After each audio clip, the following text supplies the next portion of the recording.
I'm going to sit right here, and this will probably be the toughest one to get quiet.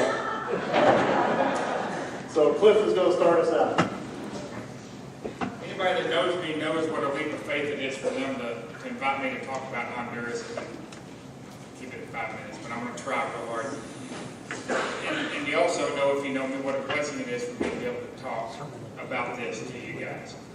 There's a couple of things that I want to talk about, but in keeping with the spirit of it, I was asked to share what God did to me and what He's shown me this trip. But there's so many things, it's impossible to convey to y'all what God has done through missions and through Honduras in my life, especially in 5 minutes. So I want to ask you, if you want to know anything about Honduras, if you're curious about anything, please, please, please find me and ask me, and I will talk your ear off. But I want to say, on the last couple of years, especially, God has shown so much to me, and I've grown so much because of people that have come from this church and have prayed from this church for us and have gone to Honduras with us. Things that I never dreamed would happen, never even imagined, through people like Pat and Sherry, and this last year through some of the youth that went, and to see what God has done through them and in them to affect other people and affect their own lives is nothing short of amazing. It's incredible to be blessed enough to see God move some of these youth, like Maddie, and that's a whole nother story. It was awesome. But I want to say, a couple years ago when we went, that Pat and Sherry led a women's ministry, which is not really it's not done there very often. But they went and led some of that. And we went back this time, and Pat and Sherry got to see some of the women that they had ministered to through some of these women's studies before, and see them now and see how much they've grown. That was a real blessing to them, and for all of us to see that fruit that God enabled them to work, for Him to work through them to recognize that. But it's funny because anytime that you go on these trips, you have this preconceived notion of what God's going to do. And so I went, and I think this is like the 9th or 10th time I've been over 7 years. And even still, I went this last time expecting some big knockdown, drag out spiritual warfare, or see all these people saved and come to Christ, or to see all these life change, or to do all this stuff. And it never ceases to amaze me that God just goes, slow your roll a little bit. That's not what I have in store for you. And this time is no different. And I can speak for John too, because he and I have spoken, have talked about this, how we kind of both thought that. But God He did something different this time. I know that and John can tell you that he used him in a way that John didn't think he was going to be used. And He used Alicia, my wife, to be in a way that we didn't think was going to be used. There's a girl that is in Honduras right now as we speak. Her name is Lily. And Lily has been called to missions. She's a student getting some kind of Bible degree. I don't know exactly what, but has been felt like she's called to missions. Well, she's in Honduras right now. She went to Honduras with us, and she spent the week there with us. And she is subsequently gone back, and she's living there right now. And that's cool. You can stop right there, and that's a pretty cool story. But Lily is a paraplegic. She can't walk, and she has a rare form of muscular dystrophy, I think, where the muscles in her arms don't work very well. So about half the time, somebody has to put her arms up.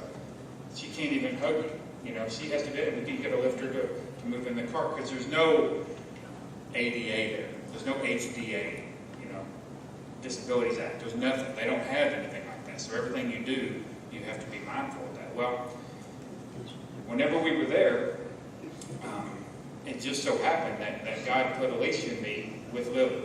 And we didn't really do a lot of the other stuff that we thought we were going to do. We didn't get these big knockdown, drag-out spiritual battles. We didn't get to really share the gospel and see somebody accept Christ, which is all cool. What we did was just hang out with Lily. And we were the ones that were kind of de facto helpers of Lily. And which is cool, you know. I thought the whole time, and my wife and I talked about it, and we thought, well, that's cool, you know, maybe this is what God had us do to help and encourage Lily, and we did. You know, there's some things that, you know, by the time you're there, it's so emotionally and physically draining that, you know, and Satan knows that, and that's when Satan's going to attack, even in a place like that, because you're so beat down emotionally and spiritually and physically, and that happens, and it happened. And so we were able to help Lily and talk her through some things, and because, you know, I was able to share some of the experiences that God has given me there with her to try to encourage her. But you know what's funny is, even since I've gotten back and thinking about Lily, I've come to realize that maybe God put me there to help her, but that's not what I came out of it. How many times have you thought, and raise your hand, because I know that I need to be doing that. I know that I need to go there and minister to people. I know I need to go next door and talk to my neighbors. But I don't do it because. Lily can't even walk. She can't even move her arms half the time. And she's in another country serving God any way that she can. And she doesn't know what she can do. She can't go and walk up and down the mountains and minister to people, but she's there being obedient. And that's what really matters. And so I've come away thinking, instead of, okay, I got to go and I got to do some different kind of ministry to help somebody, encourage somebody. No, I don't think so. I think that Lily ministered to me, because anytime that I think I can't go do this because, or I can't go to another country because of whatever, we all have excuses. I think of Lily. She's got the best excuse of anyone, you know. She can't even walk. She has to be picked up and put in a hover-round thing so she can drive and hope it works. If the road's too bad, you got to push the hover-round with her in it. So the real ministry, I think, came from Lily ministering to us and to me. I can only speak for myself, because I don't have any excuse now, and that's abundantly clear. Because of this young lady who, God love her, she is being obedient despite any kind of hardships that she thinks she may have. So that was the most striking thing to me, and I think I can speak for my wife, Alicia, too, to us this trip. But there's all kinds of things that happen, and I'm you know, he's going to have to stop me, because, you know, like I said, to see these kids, I was able to take my son for the first time to Honduras and see him do that, and that was a blessing. Anytime I get to spend time with Pat and Sherry and give them a hard time, it's a blessing.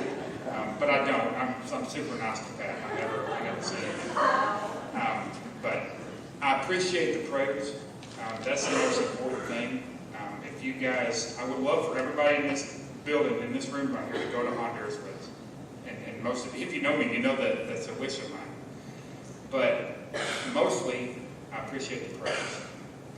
I know that the other folks that went, and with every mission trip, do too, because that's the most important thing. And I would be remiss. John asked me to mention this, and that's the last thing I'll say. Some of us, you may notice, for those of you that are Sunday school teachers, there's a few people in here whose phones go off at the most inopportune time for some weird time.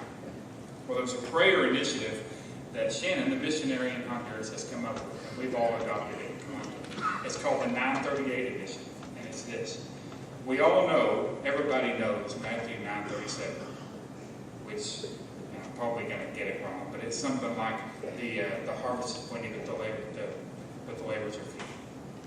But nobody keeps reading Matthew 9:38. It says, so pray for the Lord of the harvest to send workers to his harvest.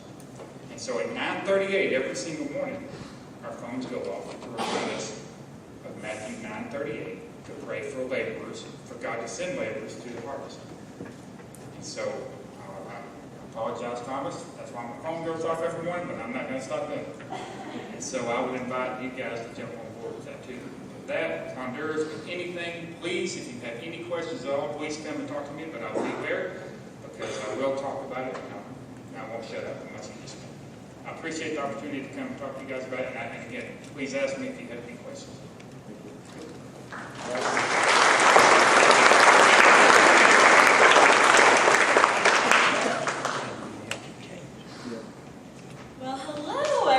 everybody.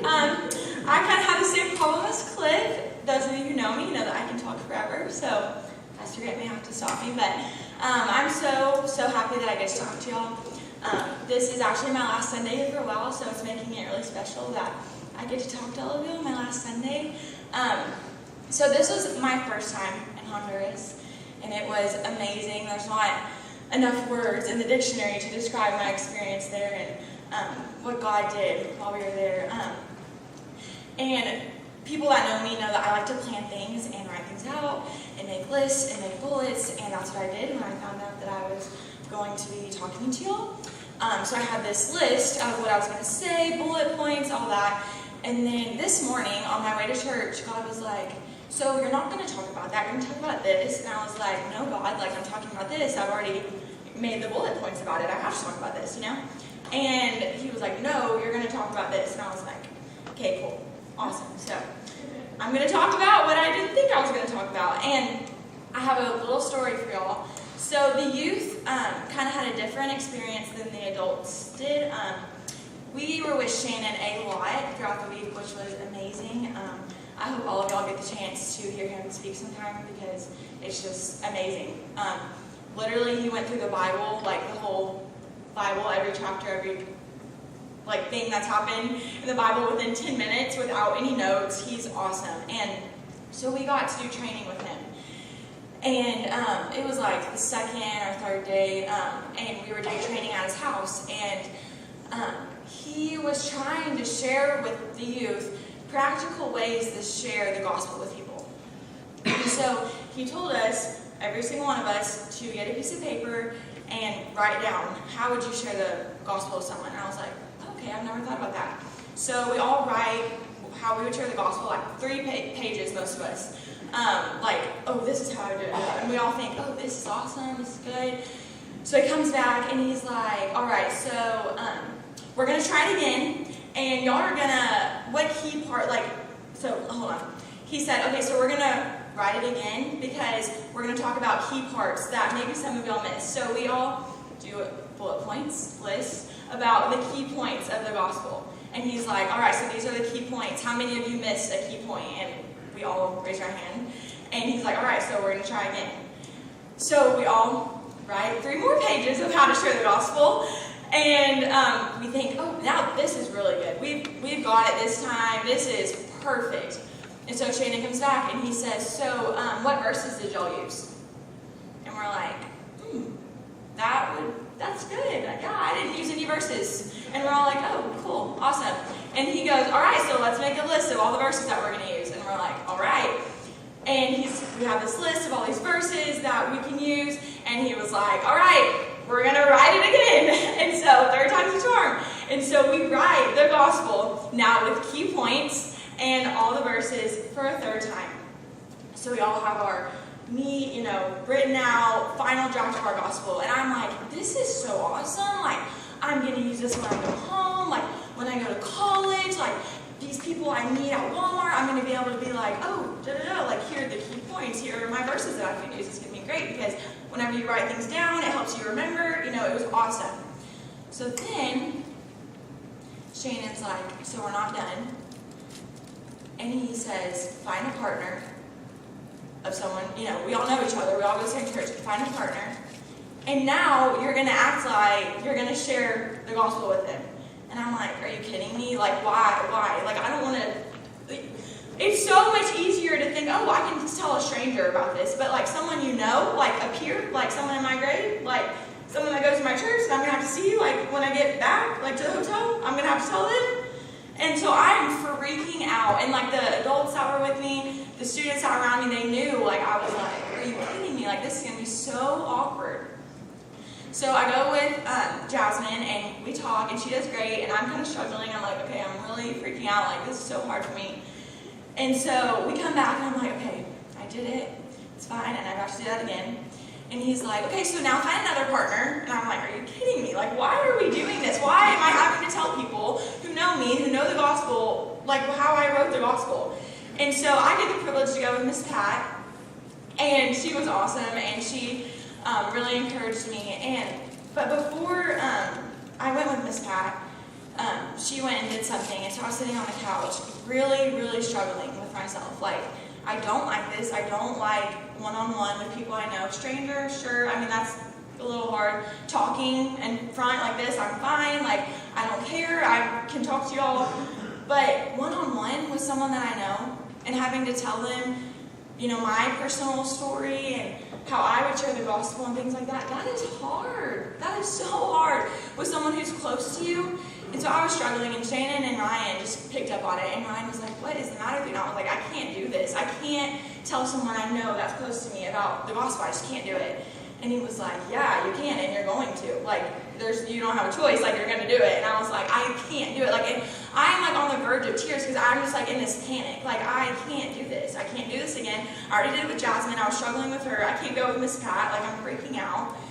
And then in that moment, God just used Ryan to kind of like knock me off my, you know, high horse and say, you can't just go in front of people all the time and be the teacher or, you know, talk to strangers because that's the easier thing. You're going to have to grow up and learn that people closest to you are the people who may need to hear the gospel more than the stranger at Walmart, you know?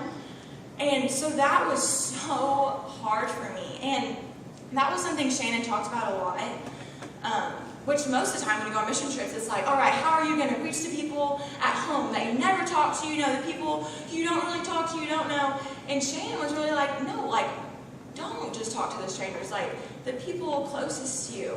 Just like, you know, Cliff said, like, your neighbor. What is keeping us from doing that?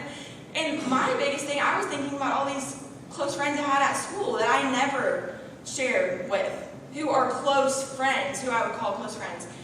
And just to think that it's so hard for us to share with people who are closest to us, like, don't you want the people closest to you more than anything to be in heaven with you one day? But we can't, you know, put ourselves out there one time and maybe get embarrassed around someone who really knows you. And the hard thing about telling someone who knows you about the gospel is because they know you, right? Like, they know what you did, like, a month ago. They know who you talked about, like, last week. And so it's so hard, but, you know, that's another thing you talked about was walking with people. Walking with someone every day is the good and the bad. If you walk with someone, it's not just the good stuff. It's not just at church, right? It's like the bad stuff, the hard times. And so I just want to encourage y'all to think about maybe someone, I hope that all of y'all have that one close person in mind that God just put on your heart right now and you're like, I need to talk to them. Because that's definitely what he did. And it's hard. And I've maybe done it a couple times since I got back, but it's really, really hard. But I also encourage y'all to do the thing where you write down, because that is so, like, it will help you so much. Because when you do write things down, it makes it easier to remember. And you kind of know, if you're like me, the things that you want to talk about whenever you want to talk to someone. So, thank y'all for listening to me. Hopefully I didn't go too much over. So, thanks. You know.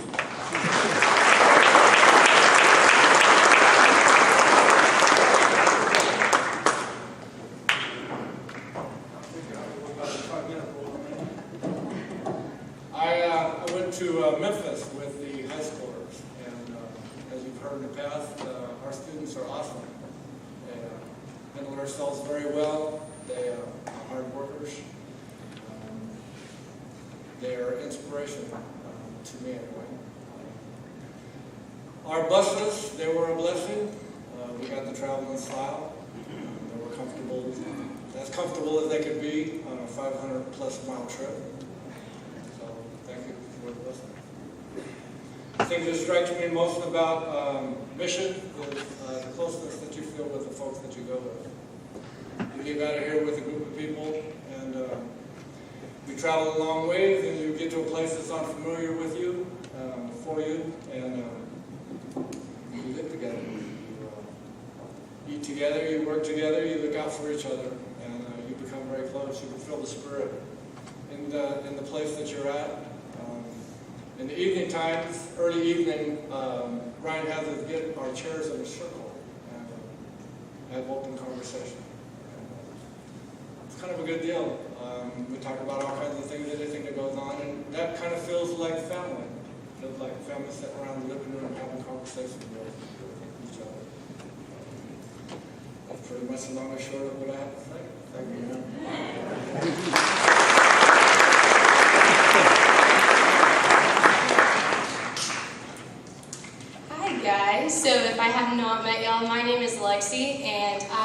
got the opportunity to go to Memphis with our youth group this summer. And so every time I go on a mission trip or to youth camp or GA camp, I write out in my journal, because I love journaling, and I title it like Mission Trip Heart Prep. And so I write down everything I'm worried about or my fears, so that way I can go into the week completely focused on the Lord and Him only. So I try to get all of that out of the way, but I also write down like the expectations I have for the week. So what I want the Lord to teach me and the areas in my spiritual life that I want Him to strengthen. And so this time before I left, I wrote down, Lord, teach me something new this week, give us opportunities to share the gospel, and give us the boldness and courage to make the most of every opportunity. And can I start off by saying, we serve a God who answers prayer, and I love that about Him. And so it was so cool to see throughout the week everything He did teach me. And I'm going to share a quick story about a time He gave a group of us the courage and boldness to share His name. And so there were several opportunities we went into Memphis to intentionally share the gospel and to feed the homeless and to spend time with them. But one morning, we went and prayer walked. So what prayer walking is, if you don't know what prayer walking is, it's you find an area to walk around and pray for the community and the people and the leaders there. And whatever else the Lord lays on your heart, you just pray for that area. And so we were walking, and we get to the other side of the bridge, and it was a long bridge, and we sit to take a break from walking because it was hot. And a group of youth and I went and saw a guy sitting at a table. So we went and joined him. It started off as small talk. We were like, hi, I'm so-and-so. And he said his name was Caesar. And so after introducing ourselves, he asked what we were doing. And so we told him we were prayer walking, and then asked him if there was anything he had that we would like him to pray for. And so he was like, no, not really, thank you though. And so then Jake decided just to simply ask him, and this is where the Lord gives all the boldness and courage to continue on in that conversation. Because in my mind, I'm like, okay, conversation ended there. He said he's good, doesn't want us to pray for him, so it's done. And then Jake asked him if he had any spiritual beliefs. And so he was struggling a little bit to tell us what he believed in. And then so we all asked if we could share what we believe in and the decision that changed our lives. And so he was super open to it, and I carry around Romans road cards in my Bible because that's just a way that Ryan taught us how to share the gospel. And so we went through verse by verse with the man, with Caesar, and asked him what each verse meant to him. And so by the end of it, it was so cool because while we were talking to him, you could just see the Lord working on his heart, like just by looking at his face, and it was so awesome. And so we all explained to him what it means to follow Christ and surrender your life to Him. And we explained that if you make the decision to follow Christ, that doesn't mean your life is going to be easy, because I'm a believer and my life's not always easy, but it means that we have the hope in Jesus Christ, and that we also get to spend eternity with the Creator of the universe. So we're explaining this to him. And without hesitation, he was like, I'm ready to accept Christ. And so it's so awesome because a group of us got to lead this man in a prayer where he accepted Christ. And so that was awesome because the Lord answered a prayer of mine to give us the boldness and courage that we needed to share the gospel, because like Maddie said, it's not easy for me to do that. That's something out of my comfort zone. I love talking to people one-on-one. I don't like talking in big groups like this, so we're a little opposite. But one-on-one I'm fine, but sharing the gospel intentionally is something I struggled with. And so once he accepted Christ, one of the other youth wrote down the address of the church we were staying at so he could immediately get plugged into a church home. And so I wrote down some things the Lord taught me because he answered the prayer. If you remember at the beginning, I said, Lord, teach me something new this week. So this is what he taught me. Number one, never put God in a box and always be ready to be used by Him. So that situation, that was not about us at all. We did not convict this man's heart. That was the Lord, but we got to be used by Him. And so 1 Peter 3:15 says, always be prepared to give an answer to everyone who asks you to give the reason for the hope you have. But do this with gentleness and respect. So the youth, the high schoolers are going through a study over apologetics with Ryan right now, which I absolutely love. So apologetics is how to defend your faith. And we meet every Sunday nights to talk about that. And so something the Lord's opened my eyes to, especially the week in Memphis, is that as believers we are way too quiet about our faith. And I'm so guilty of this. Like Maddie said, we come home and then we stop sharing our faith and we're super quiet. But Peter tells us in 1 Peter 3:15 that we always have to be ready to share the gospel no matter where we work. So that was awesome that the Lord taught me. And so another thing he taught me was that we are no more than an instrument to be used in the hands of the master. So I must live in a way that brings glory to him and to him only. So don't get me wrong, mission trips are a lot of fun and I love them. It's my favorite part of the year. But at the end of the day, we are there to be used by the Lord and it's not about us. And so that was more challenging for me to apply to my life when I got back home where I was comfortable. And but Ecclesiastes 12:13 says, now all has been heard, and here is the conclusion of the matter. Fear God and keep his commandments, for this is the duty of all mankind. So the Lord taught me that part of his commandments are, yes, to love others and to fear him, but also to intentionally spread the good news of the gospel. And that is our whole purpose of mankind. So that's what the Lord taught me. So thank you for letting me share.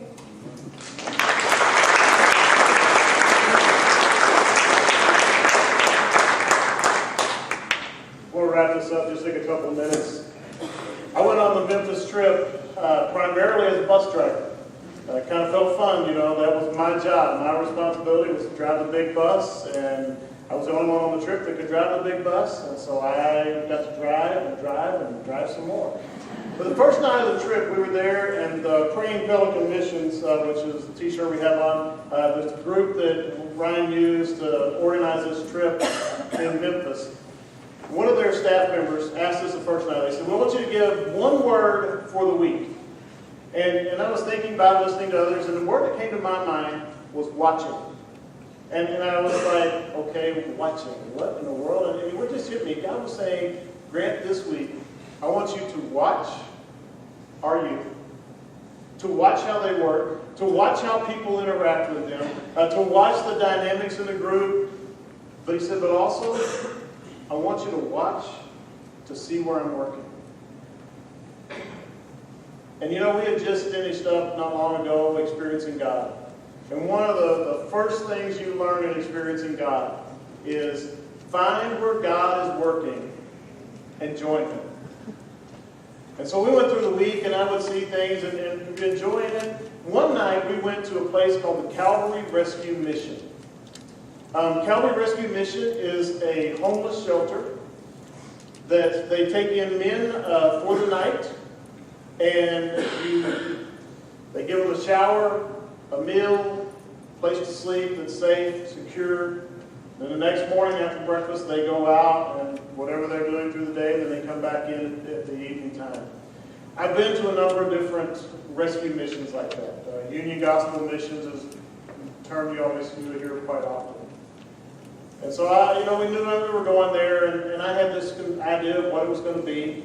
We walk up to the building, drive up to the building.